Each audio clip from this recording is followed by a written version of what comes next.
Welcome to the QB Chronicles, an SMU Football Podcast with Garrett, Gilbert, and Kyle Padron. Join former SMU quarterbacks Garrett and Kyle as they break down each week's game, offering insights from their own experiences on the field. In addition to game analysis, we'll also bring you special episodes featuring interviews with past and present SMU players, sharing their stories and perspectives.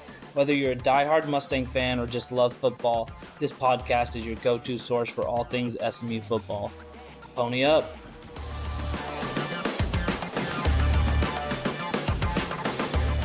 Welcome back to QB Chronicles. I'm Kyle Padron, played quarterback at SMU from 2009 to 2011, and joined by the five-star Lake Travis High School legend, Garrett Gilbert. What's up, man? How are you?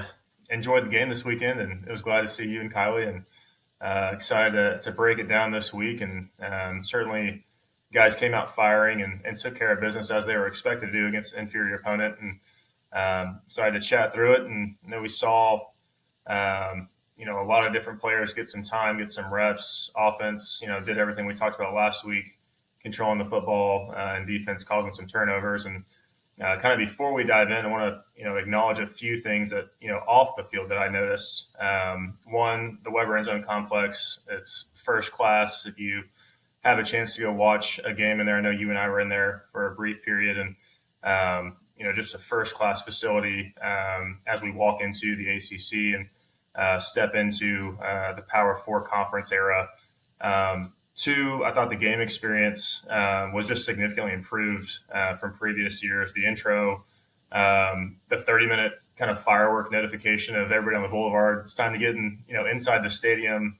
And then lastly, just the turnout for the student section. I thought that was probably the most well-attended home opener, or really just game in general, that I can remember by the student section. So just the buzz is real, and, was fired up to see, just all the great things going on at the program, and the reception that the guys received for the home opener, well-deserved. And, we've got a good thing going, and excited to see what goes on for the rest of the year. I'm really glad you did all your homework, because pregame I was hanging out down at a bar with some old friends at Knox Henderson area, and thanks for the invite. I'm sorry, it was some old high school buddies. I apologize.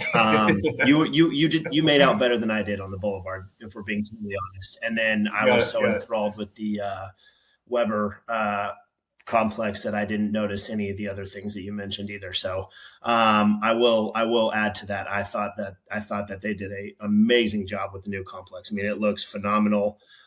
Everything's first class. It flows perfectly. The suites upstairs are awesome. The big open area on the third floor, or whatever it was, where we were hanging out with the, they did a great job. And I think you're absolutely right. You hit on all the notes there.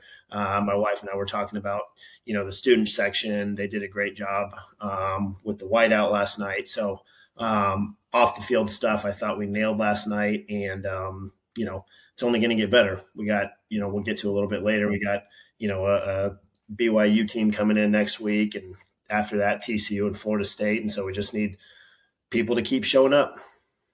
Yeah, that's the main thing. Just get butts in seats, and let's be supportive of our program. And a lot of great things coming. And, you can definitely feel the buzz just being in the stadium, and just the excitement around the program. It's better than it's been in a long time, and certainly well-deserved. The kids on the field are doing, playing their part. And obviously, we're not here without Miller, Armstrong, Weber, all these families and people that are supportive of the program in the ways that they are, and, specifically on the financial side of things. So, just first-class experience, and excited to get to some more games later this year. Just quick takeaways. We obviously played a lesser opponent, came out, I think both sides, really all three phases, played well. Anything that you've noticed or stood out to you, player or plays? Yeah, just real quick to recap, obviously, quick little 3-and-out to start the game. Maybe some nervous energy to get out before we got rolling. And then I thought the second drive was phenomenal. A couple of explosive plays, get ourselves a touchdown. Kevin comes in, leads a couple touchdown drives. We get a defensive touchdown. Next thing you know, it's 28-0 before. It felt like before you could even look up. And then they just kind of kept it rolling from there. So I thought overall we sort of, called this out last week, right? We needed, the type of performance where the outcome of the game is never in doubt.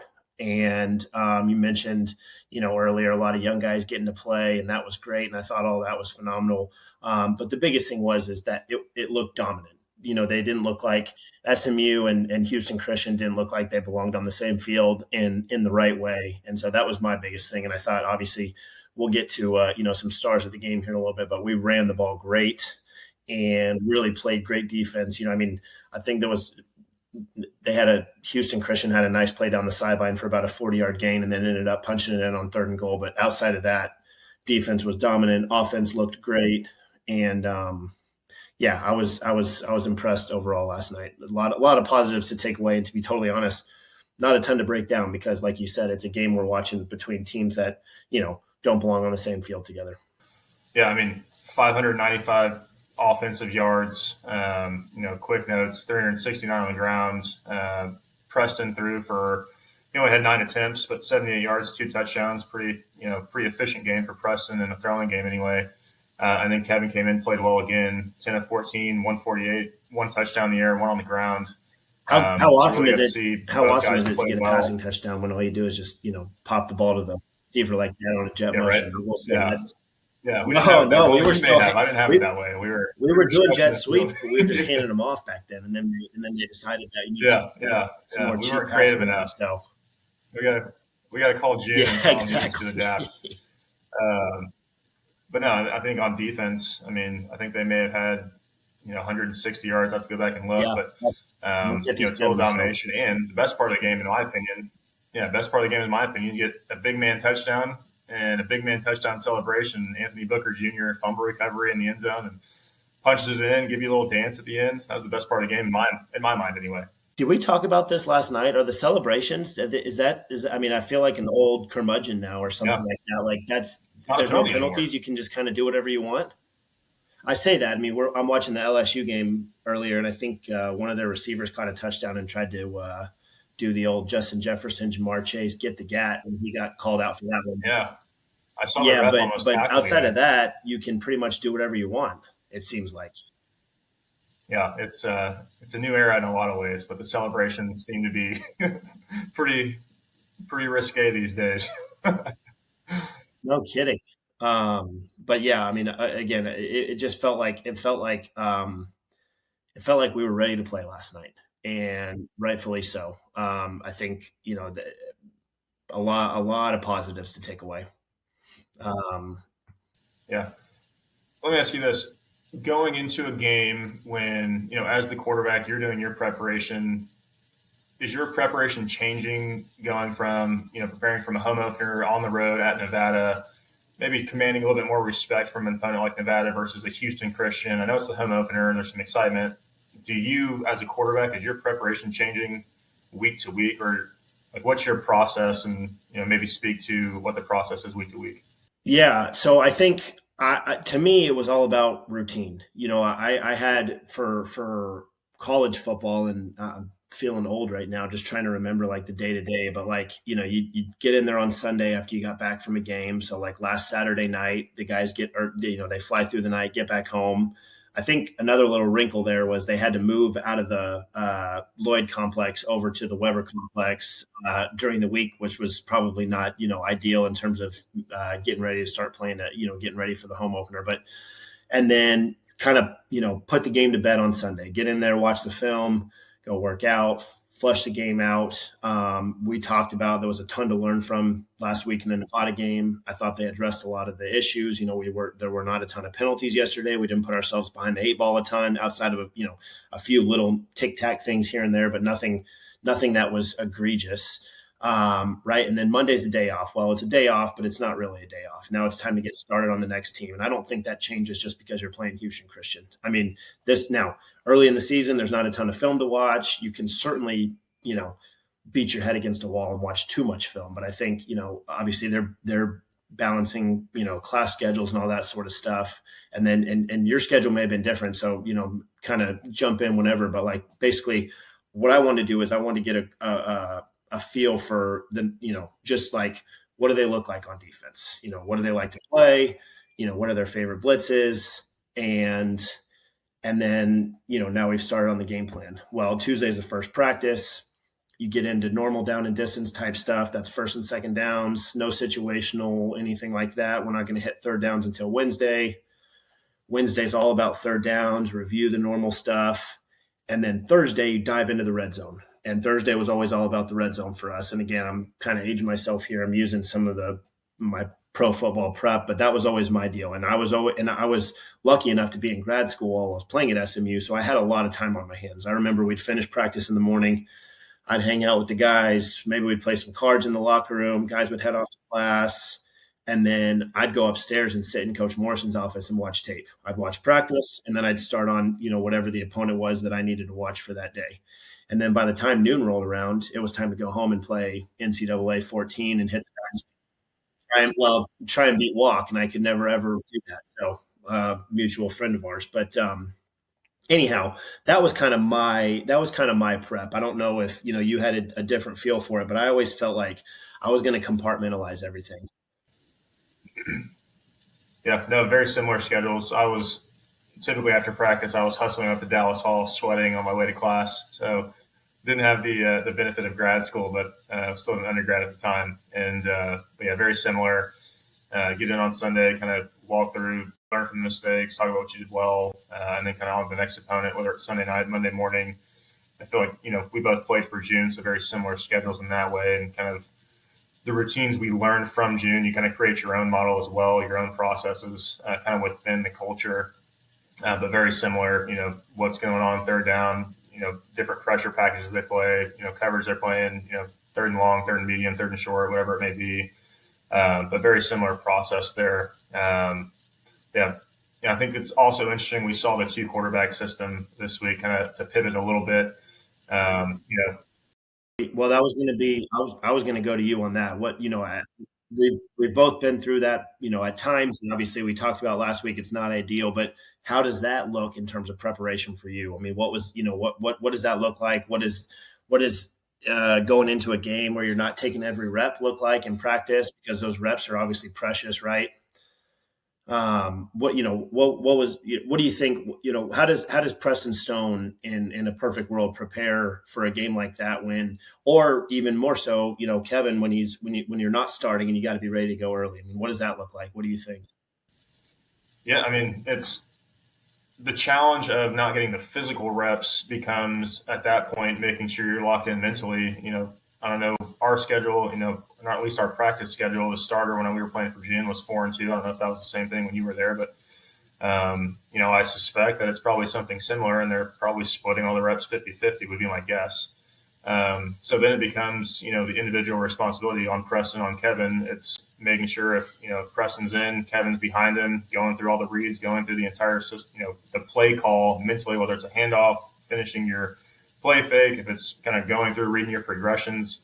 You see, I don't know if people are watching Hard Knocks, but you see kind of the backup quarterbacks doing the same thing there. And Drew Brees was always real conscientious of, seeing his first read and then kind of working his way through. Russell Wilson's kind of adapted that as well. But it's basically on the player to ensure they're locked in. If you're splitting reps and not getting, the starter share, if you will, and they've got to take that ownership upon themselves to make sure they're locked in and getting the mental reps. There's a better than not chance that when you get into the game on Saturday, you're going to get a play called that you didn't have a rep at during the week in practice. And so you've got to, and, you mentioned those guys, they were meticulous about that. Every single rep, whether they were taking it or not, they were going to go through their whole progression. And, both those guys, both our guys play the game a little differently than you and I do in terms of getting out of the pocket a lot more. And so, some of that stuff is, kind of becomes sort of freewheeling. But, again, I was a great 90s quarterback. You just keep me in the pocket, let me sling it. But you get me outside the pocket, there's not a whole lot going on out there. No kidding. But so I mean, it's tough, right? And it looks like it's here to stay. So both, we're going to have to find a way to, as Preston and Kevin, they're going to have to find a way to, prepare the best they can, because, those reps are going to be few and far. Well, not few and far between. They're getting the line. They're getting all the reps, but they're going to be precious because you got to be ready to perform with a limited amount of series. Yeah, I suspect that probably becomes more challenging on players and coaching staff as you kind of get into the meat of the schedule here with 3 tough opponents. That last time we played BYU in a bowl game, didn't win that one. TCU's had our number last year, I guess the last couple of years, and then going in you get Florida State at home. So it's stiff competition, and we talked about it last week. We won't beat a dead horse with it, but the 2 quarterback system. I know you and I are not proponents of it. Again, we won't spend a whole lot of time, but likely, at some point, I do think we've got to see one guy get a shot and not have, whether it's a short leash or I don't know how it works, but I think we have to have a guy at some point and let it be his team, let him take over. And I'm hoping personally that sooner than later. But I get there's some outside factors that may be contributing to this, and again, interested to see what goes on Friday night as we play a team that's probably a little bit better than what Houston Christian was. BYU had a big one last night. They seemingly had 500 plus yards of offense too, so we're going to have to score some points, it looks like, and play a pretty sound defense. So we'll see what the QB situation looks like going forward. Yeah, it's going to be interesting. I completely agree. All right, any last thoughts on the game? Do we have anything else we want to touch on? I don't think so. I got my big man touchdown and big man celebration, so I'm good. So good. And I'll just, throw out real quick. I think each week we'll try to do something like this, but just, call out a couple guys, couple plays. I think Brashard Smith has to be the MVP of the game. 9 for 108, 2 touchdowns, ran the ball really well. It's actually really fun sitting up in the Weber complex, especially in the first quarter when we were going back towards, where the screen is now and where the old locker room was. It's really fun to sit back there and watch the game from that perspective. You look like you're watching it on film again. So watching the whole first quarter from back there and watching him run and make cuts, I realized that I was not cut out to be a running back. Yeah, no, I love it. You kind of took one of my points, but just, where we were sitting, I was telling a lot of people like how I just really enjoy sitting in the end zone and again, watching plays develop. And one specifically that stood out to me was Preston's touchdown pass, the corner route to Jordan Hudson. Jordan, had inside leverage on the safety, attacked his leverage, stuck and went to the corner. Preston delivered a great ball. Jordan caught it, got a toe tap. That's the stuff I get fired up about. Enjoy watching it, enjoy seeing the play unfold. But it was glad to see, I think the passing game would be not just one specific player, but it was great to see. Would you say that would be your Padron shot of the game, as it were? Oh, I like that. We're going to have to do this going forward. Yeah, we'll do that. Yeah. Shout out Peace Stone, Jordan Hudson, Padron shot of the game, first quarter touchdown, a little toe tap action. But no, I just love seeing the plays open up from that angle. But I thought the efficiency in the passing game, both quarterbacks, and getting 9 or 10 receivers involved, spreading the ball out, good equal distribution, making sure we're not focusing on one player. And I know RJ had a big game last week against Nevada, was crucial in that win. Only 1 catch for 11 yards here, but obviously going to be locked in on him going forward, get some bigger games, and he's going to need some more targets. But was excited to see how many different players got involved in the passing game. Yeah, you kind of took you. I think we're really on the same page here because I'm looking through the box score and seeing how many guys got touches, and obviously when the final's 59-7, that's always going to be the case. But our Jake Bailey had 4 catches, and he was our leading receiver, and then Derek McFall ended up having 16 carries, but a lot of that was in the second half, and just trying to run the clock out. But a lot of, there's 20 guys that got touches last night, in the running game and passing game. And I think that balance, if it can continue, and that's certainly not going to be an every week thing. When you're playing in a tight ball game, they're not going to be 10 receivers that get into a game or 6 running backs. But that balance, and if you can keep that efficiency while spreading the ball around, it makes it real tough on defenses. Yep, for sure, no doubt. What are you looking forward to? Got BYU on Friday night, 6 p.m. kickoff. Hopefully the Ford's rocking. But what are you looking forward to seeing from the guys? Yeah, this is the first big challenge, right? Obviously we went on the road and beat Nevada, but we're playing a Big 12 team now. So what does that look like? It's a big non-conference game. We're going to be at home. Friday Night Lights here in Texas. That kind of just means more, right? So let's get everybody out there to watch the game. I think I'm just looking through this BYU game, which I didn't watch. They handled Southern Illinois yesterday, threw the ball around the yard. It looks like their quarterback had 350 yards, threw for 3 touchdowns.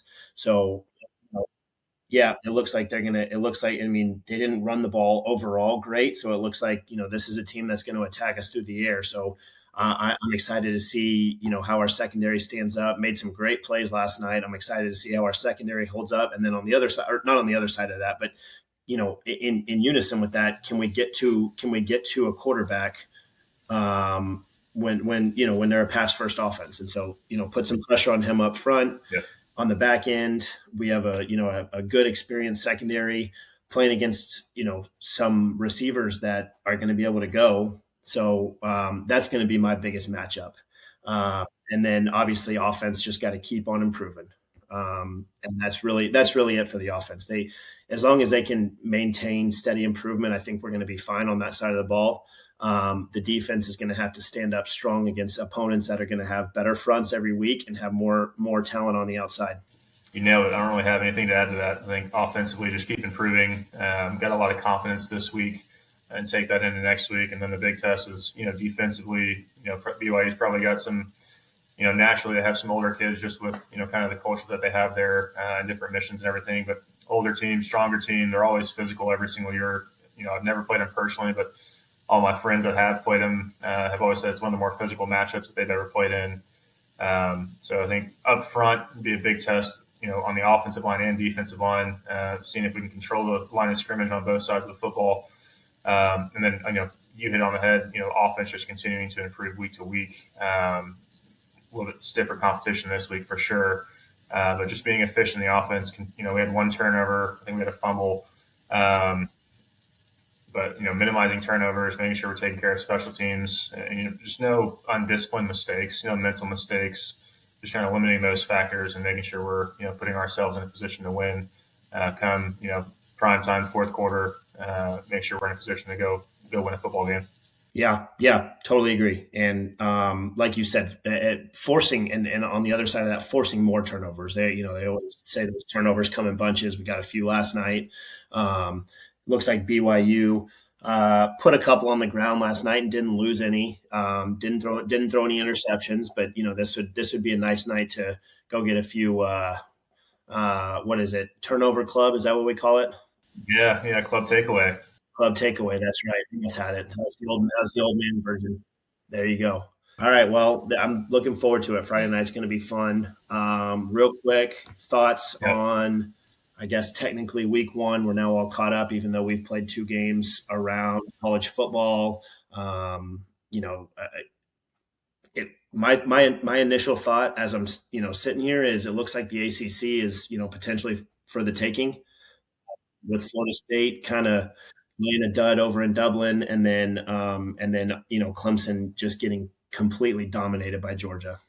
Yeah, I don't know if you put anybody out against Georgia, I'm not sure the results could be any different the rest of the year. I think those guys are, maybe one of one. There may be one other, 2 other teams that compete with them any given Saturday, but those guys are for real. Be interesting to see. I don't know. Not that Clemson's bad. That's not what I'm saying. I don't know. I don't know how Clemson's going to hold up. I'm not sure their system is what it used to be. Big Dabo supporter. I love what he does. But just kind of, I don't know necessarily if Clemson has the same buzz around the program as they used to.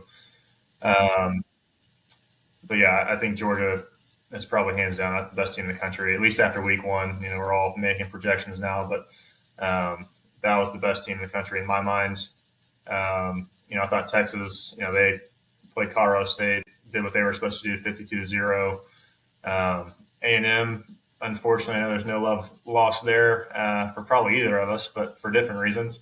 But they took one on the chin to A&M at home, or to Notre Dame at home, 23-13. And then our boys out west in Lubbock pulled out a close one in overtime. Oh, boy. Yeah. I don't know if it went to overtime, but yeah, 52-51 was the final. I didn't get to watch that one.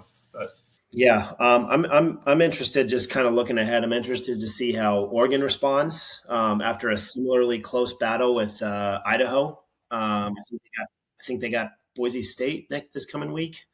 So I'm interested to see how they respond. Another thing that I'm interested in is just watching Notre Dame. I mean, they can't get one of the top 4 seeds just because of the way the playoff deal is structured, but like they are. I mean, USC looks like they're going to be formidable. That's going to be a tough game for them. But if they can get to the end of the year at 11-1, I mean, they're a shoo-in, and or really even 10-2. I mean, 10-2 probably gets them in as well. But they handled A&M and played great defense last night. So I'm interested to see how they continue to develop and get better during the course of the year. I think Riley Leonard last week. Enjoyed watching him play. And so, yeah, I think this one it's going to be interesting to see them going forward. Yeah, real sharp guy too. I watched the post game interview when I got home, and just super impressed by who he is as a person. So always fun to see those kids be successful, and definitely earned a fan from me over the week and just listening to his post game. I didn't get to watch any of the game, but as you mentioned, you're a fan of him. I joined the fan club for Riley Leonard this weekend too. Lastly, before we close off, what's kind of your game you're watching outside of SMU BYU? What are you looking for on Saturday? Is there a game you got circled? Yeah, I mean, I think the obvious one is Texas, Michigan. Texas going up to the Big House. I want to say Texas maybe opened as like a 3.5-point favorite, and it's already up to 6.5. I think Texas is going to go up to Ann Arbor and make a statement. I don't. They looked dominant, and I know it was Colorado State, but Michigan just kind of looked like they were in a lull through their game against Fresno, and so I think Texas goes up to Ann Arbor and makes a statement. So if I'm wrong next week, make sure and call me out on it. I appreciate it. I'll let you know.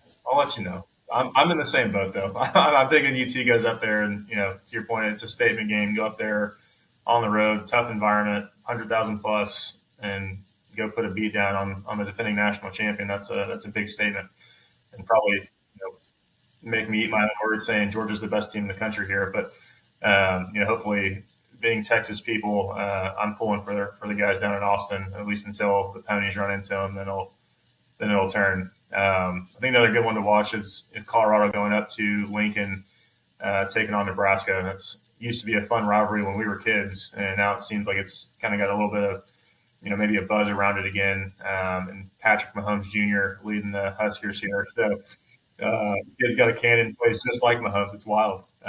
Excited to watch them and see what old Prime can do up in Lincoln this year. Yeah. Real quickly before we sign off, one more game. The only other game between ranked teams, Tennessee, NC State in the Dukes Mayo Classic, I think I just saw. Just, sort of with an eye on the ACC. I don't know much about NC State. Tennessee looked impressive. Their quarterback looked really good, as, a Josh Heupel offense should look. But I am curious to see what NC State looks like next week. Yeah, NC State, I didn't watch any of their game. I saw just scoreboard watching. They were in a close one to what I think most people would consider an inferior opponent, but I think they pulled it out in the end. So I'm sure they've got a lot of, from week 1 to week 2, that was your point last week, if there's a lot of growth there, and I expect them to come out. Tennessee obviously have their attention, but I do think they'll make some corrections and be ready to play next week, maybe more so than they were this week. Any prediction on that game? I think it's a Tennessee victory. I was impressed by them, and like you said, I think North Carolina State just kind of slogged through one, and it's so early. It's kind of hard to tell what you're going to get. And again, like you just said, the week 1 to week 2 improvement is the biggest thing right now. So maybe NC State will surprise me, but I thought Tennessee looked really sharp yesterday, and I think that's a good team to watch out for this year if they can play good defense. Yep, love it. Yeah, that's right. All right, KP, that's all I got. All right, brother. That was fun, man. See you Friday, 6 p.m. Ponies taking down Brigham Young University. I'll be there. I'll see you on the boulevard. Yeah. See you. Look forward to it.